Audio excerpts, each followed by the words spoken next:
Welcome to Film Recap Zone. Today, I'll explain the second movie in the Marvel Cinematic Universe, The Incredible Hulk, released in 2008. The story begins at Culver University in Virginia, where General Thaddeus Ross meets with Dr. Bruce Banner, a scientist and the boyfriend of his daughter. They discuss an experiment that Ross claims will make humans resistant to gamma radiation. However, this experiment, which is part of an effort to recreate a World War II-era super soldier program, goes wrong. The exposure to gamma radiation causes Bruce to transform into the Hulk whenever his heart rate exceeds 200 beats per minute.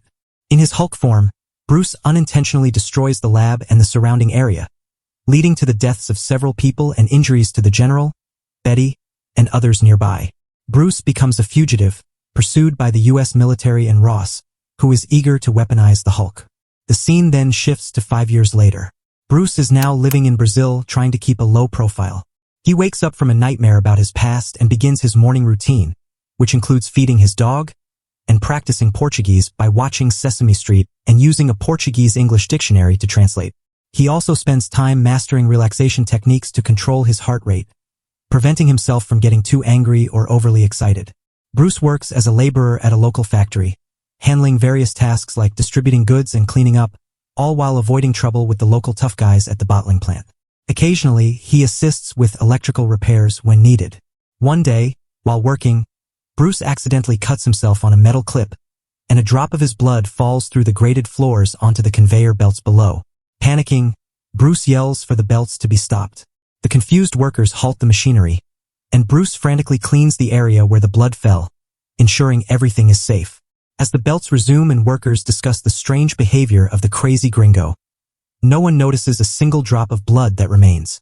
A drop of his blood that falls into a bottle destined for the U.S. On his way back home, Bruce makes a stop to pick up a package from a contact. Once there, he powers up his homemade computer and connects with someone named Mr. Blue in America. The two are collaborating on a cure for Bruce's condition. After extracting the juice from the flower inside the package and mixing it with his blood, Bruce sadly types no change to Mr. Blue, who suggests that Bruce should come to New York to gather more data on contamination levels, exposure rates, and radiation types. Bruce glances at a photo of Betty and regretfully replies that he can't risk it. The scene then cuts to an older man drinking a bottle of juice, who suddenly collapses. This man is Stan Lee. Thunderbolt Ross learns from his chief assistant, Major Kathleen Spar, that the man in Ohio died from gamma poisoning after consuming the juice, which originated in Brazil. Ross quickly dispatches a team to Brazil, organized efficiently by his old army friend, General Greller. The team is led by the Russian-born, American-trained Emil Blonsky. Ross informs the team that their target is a scientist who has stolen military secrets, and that he will put up a fight if cornered. As they fly to Brazil, Bruce receives a message from Mr. Blue stating there might be a breakthrough, but he needs Bruce's blood to confirm it. Bruce reluctantly and cautiously sends a sample to him. That night, Bruce is sleeping soundly when his dog, Rick, starts barking. Meanwhile, the commandos have taken positions outside and are scanning the apartment with a camera, which Rick promptly destroys by biting it. Realizing he's been found, Bruce escapes from his apartment. The commandos blow the door off its hinges and, after neutralizing the dog, fire multiple tranquilizers at what they think is a sleeping Bruce, only to discover it's just a pile of pillows. Bruce has already fled to the apartment below, hiding in Martina's place, waiting for the right moment to make his next move.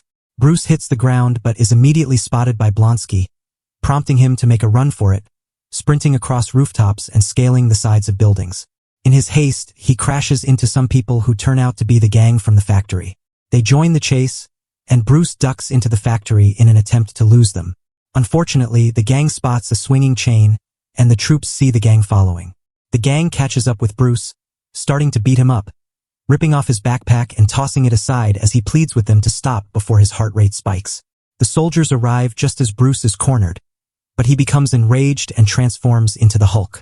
The troops open fire, but the bullets bounce off him like plastic toys. The Hulk roars and charges at the soldiers, while Blonsky tries to find a higher vantage point for a better view and shot.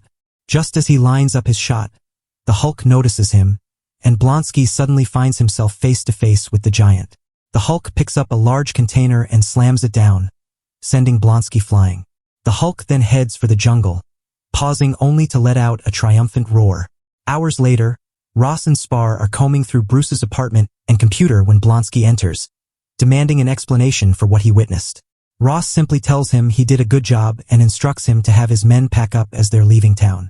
Meanwhile, Bruce wakes up beside a waterfall, disoriented and unsure of his location, his pants hanging off him in tatters. He hears a truck nearby and heads for the road, where the driver informs him that he's in Guatemala. The driver gives Bruce a ride into town, where Bruce begins making his way north, picking up some new clothes while passing through Mexico. Blonsky, still curious, again asks Ross about the giant they encountered. Ross finally opens up, explaining that during World War II, there were numerous special projects aimed at giving America a military advantage, most of which were under an infantry weapons development program. One of these was a Biotech Force Enhancement Initiative, better known as the Super Soldier Program. About 5 years ago, Ross revived the program and recruited Bruce and his team to work on it, but something went wrong. According to Ross, the result is that Bruce's entire body is now, in his view, the exclusive property of the U.S. government. The two men sit together, exchanging thoughts about their fighting experiences. Blonsky remarks that if he could take the knowledge he has now and put it into his body from 20 years ago, he'd be someone no one would want to challenge. Ross grins darkly and suggests that he might be able to arrange something like that. Blonsky looks at him, clearly intrigued by the idea. Meanwhile, in Mexico, Bruce approaches a man named Stan for assistance. Stan offers Bruce a job, and the next day, we see Bruce delivering pizzas in his old uniform. One of his deliveries takes him to a science lab. After a quick chat with the security guard, Bruce manages to get upstairs. He bribes the head IT guy with a pizza, gaining access to a computer where he tries to retrieve data from his old experiment. But it's all been wiped clean. Bruce contacts Mr. Blue to break the bad news before making a quick exit. That evening, as Bruce prepares to leave town, Stan is getting ready to close up the pizza place when two customers walk in, Betty and Samson. They start chatting with Stan while Bruce, unaware of their presence, comes downstairs. As Stan agrees to make them a pizza, Bruce opens the kitchen door and locks eyes with Betty. She looks shocked, but when she glances again, Bruce has already slipped away. She rushes outside but doesn't spot him, as he's hiding behind a dumpster. Back inside, Betty pressures Stan into revealing the truth. Later, we see Bruce walking along a highway in the rain when Betty pulls up behind him. He turns to see her, and she runs to him, pleading with him not to leave. They soon arrive at the house she shares with Samson, where Betty reveals that she saved all the data from their experiment on a portable drive. Although Bruce tells her he can't stay, he accepts her offer of money and a ride to the bus station. The following morning, Ross retrieves a serum from cold storage, preparing to inject Blonsky, warning him that the process will be painful. Blonsky, however, simply grits his teeth and urges them to proceed, eager to gain more power. The next day, Bruce and Betty walk across the college campus, heading toward the bus station. Betty stops to adjust Bruce's shirt, making him look a bit more presentable. As she does this, Bruce spots a soldier moving behind a column of one of the buildings. He quickly tells Betty to get as far away from him as possible and takes off running. The soldier advances, and Betty frantically searches for the command vehicle, pleading with Ross to call off the mission. Ross, however, ignores her and orders his team to move in. Bruce ducks into a library, removes his backpack, and swallows the portable drive containing the experiment data. Unfortunately, this brief pause allows the soldiers to catch up, and they corner him under an overpass.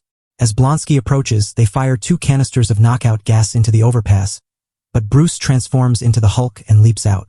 The Hulk starts battling the soldiers, jumping around, and destroying their vehicles. Blonsky confronts him, moving with agility and firing rounds from a grenade launcher, trying to draw the Hulk into the path of 2 sonic blasters that assault the Hulk with sound waves. But when the Hulk hears Betty crying out, he smashes the blasters with parts of a nearby sculpture. Enraged, Blonsky charges at the Hulk, only to be slammed into a tree, breaking every bone in his body. Ross orders in a helicopter just as Betty runs toward the Hulk. The Hulk hurls part of the sculpture at the chopper, causing it to crash and creating a massive inferno. The Hulk shields Betty from the flames, keeping her safe, though she loses consciousness. The Hulk then carries Betty away from the scene. The story shifts to a hospital, where Blonsky lies in a bed, covered in casts and metal plates, with every bone in his body shattered, rendering him immobile. Meanwhile, Bruce decides to head to New York to meet with Mr. Blue, believing he's the only person who can help him return to his human form. As they make their way to New York, Betty asks Bruce what it feels like when he transforms. Bruce explains that everything becomes much more intense. Betty suggests that some part of him still exists within the Hulk, pointing out that the creature recognized her, implying that if Bruce could learn to control it, things might improve. But Bruce quickly dismisses the idea, insisting that he wants to rid himself of the Hulk entirely. The next day, the pair approaches the Verrazano Narrows Bridge when Bruce notices a police checkpoint. They quickly exit the vehicle, sneak behind a truck, and make their way to the docks. After a short boat ride, they arrive in the city and hail a cab to USA. The cab ride turns out to be terrifying, with Betty yelling at the driver in panic. When they finally arrive at USA, they meet a young man named Samuel Stearns, who is Mr. Blue. As they discuss their situation, Samuel warns them, saying if they miscalculate too high, the dose could kill.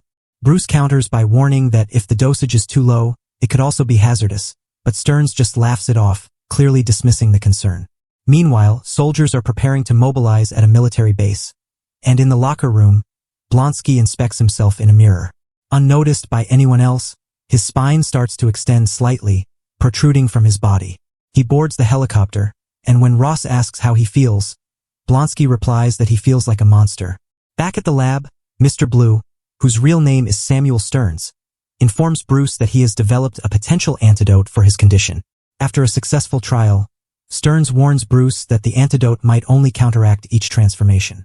Stearns also reveals that he has been synthesizing Bruce's blood samples, which Bruce sent from Brazil, into a large supply, hoping to harness its limitless potential for medical advancements. Bruce, however, is terrified at the thought of the Hulk's power being exploited by the military and insists that all the blood samples must be destroyed before Blonsky arrives. Just then, a sniper shoots Bruce from outside, and Blonsky bursts in, knocking Bruce out and shoving Betty aside roughly. Bruce and Betty are taken away in a helicopter, while Blonsky stays behind and orders Stearns to inject him with Bruce's blood, craving the Hulk's immense power. The experiment transforms Blonsky into the Abomination, a monstrous creature even larger and more powerful than the Hulk. In a fit of rage, he attacks Stearns, who gets some of Bruce's blood in a cut on his forehead, causing him to start mutating as well. The Abomination then goes on a rampage through Harlem, tearing through the streets and attacking any soldiers in his path. One of the soldiers manages to send a message to Ross, reporting that a creature is on the loose. Ross looks at Bruce, who is just as shocked, and insists that it can't be him. They manage to get a visual on the screen, showing the Abomination wreaking havoc across the city. Realizing that only the Hulk can stop this new threat, Ross reluctantly agrees. As they approach the scene, Ross and his team open the helicopter's back door. Betty pleads with Bruce not to go through with it, fearing that he might not change, but Bruce insists that he has to try. After sharing a kiss, Bruce allows himself to fall backward out of the helicopter, knowing that only the Hulk can stand up to the Abomination. Ross also hopes that Bruce will be able to neutralize the major threat. Upon hitting the ground, Bruce transforms into the Hulk, and after an intense battle throughout Harlem, the Hulk manages to defeat the Abomination by nearly strangling him with a chain. However, he spares the Abomination's life after hearing Betty's plea and leaves the creature for Ross and his forces to capture. After a brief, peaceful moment with Betty, the Hulk flees the city. A month later, Bruce is seen in Bella Coola, British Columbia. Instead of trying to suppress the transformation, he begins to control it, with a slight smile hinting at his newfound confidence. Later, Tony Stark approaches Ross in a local bar, informing him that a team is being assembled. And with that, the movie concludes. Subscribe for more videos like this, turn on notifications, and leave a like to support the channel. Thank you for watching.